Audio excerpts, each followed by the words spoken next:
L'ultimo atto di questa Final 8 con Cosmos 9 maglia gialla e Futsal Jesolo con la maglia granata che vanno a caccia del pass per la finalissima, dove c'è già seduto comodo sul divano il Futsal Marco Polo, Stefano Testoni e Udino Baggio. Tanto arriva il fischio, si parte. Anche Baldresca probabilmente. Futsal Jesolo. Attenzione al tiro in corsa di Alemao, ancora un tiro. E io li seguivo dall'ospedale, porca parità. E chissà che non porti fortuna. Sì, ragazzi. L'ospedale? No, pensavo. Hamza il tiro! Là dietro per Silon, uno dei due ultimi arrivati assieme a Dunker Alves. Alla corte di Mister Peruzzi, qua ottimo lo scambio, il gol del vantaggio! Rafinha! 2 minuti e 17 Jesolo avanti.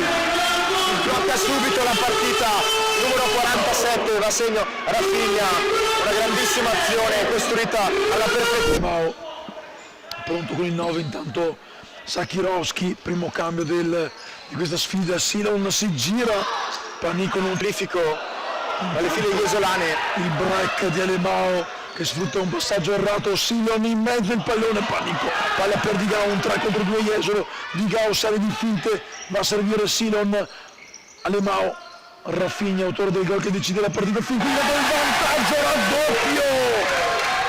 Penso sia un autorete sul tiro di Rafinha, quanto sta che arriva il 2-0, lo vediamo nel replay, forse Hamza ha toccato, gol comunque della deviazione che ha dato problemi dritto per dritto, ma la direzione di Hamza è stata però decisiva.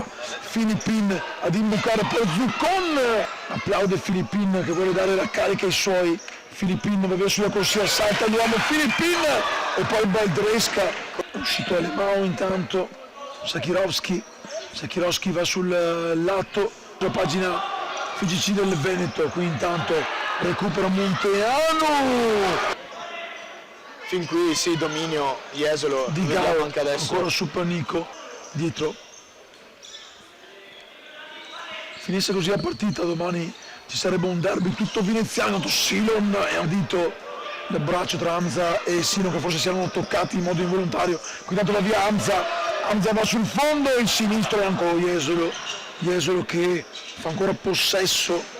Palla di Silon, bella per Dunker Alves sul fondo, ancora Silon, il pallone che resta lì, non c'è il rigore, arriva il tris di Capitan Biondo, forse il primo pallone che ha toccato e tutti ad abbracciare una delle figure storiche del futsal Jesolo, 3-0 a 7. Va bene per Razza che ferma l'avversario, Alemao, Monteano. Gioca di fino nello Jesolo, Biondo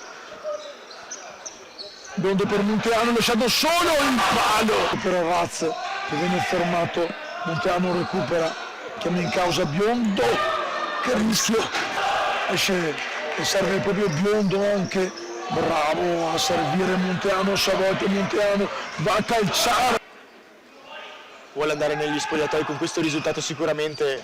O anche arrotondarlo, ci va vicino, importantissimo l'intervento di Zuccon con Filippin, si apre ora il Cosmos, Filippin però fermato da Capitan Biondo che si ripropone in avanti, Silon lo vede ma continua a insistere da solo Silon, poi pallone sul secondo palo, ora però deve controbloccare, ci prova con Sagne va sul fondo e Baldresca.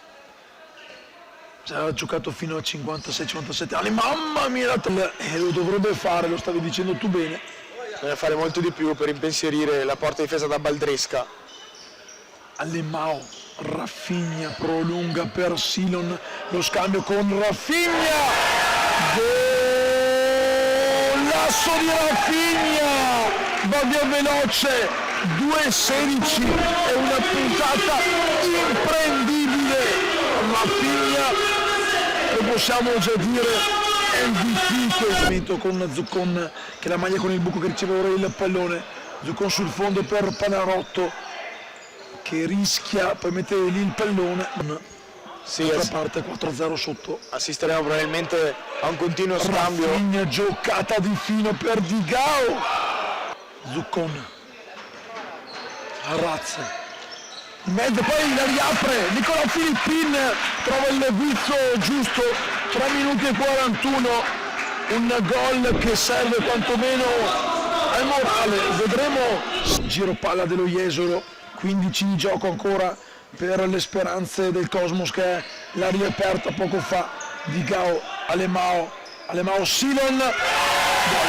Fantastica azione, quando lo Jesolo decide di giocare non ce n'è per nessuno e c'è il 5-1 di Silon. Torna sul più 4 lo Jesolo. Anza, Filippino ancora, palla per Panarotto. Con l'uomo in meno, tra virgolette, però in caso di errore la porta è sempre sguarnita e quindi la giocata di Anza per Filippin. Vedremo se andrà a calciare direttamente in porta Moro. Scambio con Tosetto, traverso per il movimento Moro. Rischia Moro di perdere il pallone, si sbraccia, attenzione, rischia che secondo giallo, amo di prepotenza e poi Moro si prende il secondo giallo e viene anche espulso. Rischia Filippin. La superiorità finale che fin qui sarebbe meritatissima. La squadra granata poco fa, a fine partita sarà scelto l'MVP, quindi restate connessi con noi anche nel dopo gara. Riceverà la sua card, attenzione Lo perché scambio Silon per il 7-1 di Sakirovski, che voleva quasi uscire dal campo. stava per aprire le porte di emergenza, rettostante il telone bianco della Belbetè, e quindi a parte la doppietta di Rafinha. Nella seconda di ritorno si ritroveranno di nuovo di fronte l'una all'altra queste due squadre. Qui intanto Friedman, Mister Tosin, a questo punto rischierebbe di diventare solo un passivo più pesante. Anza intanto, applausi e tutti in piedi per il Futsal Jesolo che si porta a casa questa finale domani pomeriggio 19. Sarà in campo come Marco Polo, ci vediamo tra poco Giudi. Attendiamo anche l'arrivo del nostro caro numero 47 Rafinha, che premieremo con l'MVP di questa partita.